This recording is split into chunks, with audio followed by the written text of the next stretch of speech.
আসন্ন রমজান উপলক্ষে চট্টগ্রামে নিত্যপণ্যের বাজারে অভিযান চালিয়েছে ভোক্তা অধিকার সংরক্ষণ অধিদপ্তর। সকালে চট্টগ্রামের রিয়াজ উদ্দিন বাজারে ভোক্তা অধিকার সংরক্ষণ অধিদপ্তরের উপপরিচালক ফয়েজ উল্লাহর নেতৃত্বে এই অভিযান পরিচালনা করা হয়।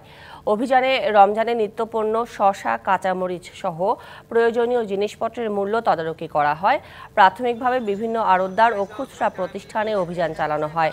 রমজানে যাতে কোনো সংকট তৈরি না হয় ও দাম বাড়ানো না হয় তার বার্তা দেয়া হয়। এছাড়া ক্রয় রসিদ ও বিক্রয় রসিদ সংরক্ষণের জন্য তাগাদা দেয়া হয়। অভিযানে নোংরা পরিবেশে মিষ্টি তৈরি ও বিক্রির অভিযোগে 3টি প্রতিষ্ঠানকে 30,000 টাকা জরিমানা করা হয়েছে। রমজানের আগ পর্যন্ত বাজার স্থিতিশীল রাখতে এই অভিযান চলবে বলেও জানান কর্মকর্তারা। অভিযানে সহকারী পরিচালক আনিসুল ইসলাম সহ কর্মকর্তারা উপস্থিত ছিলেন।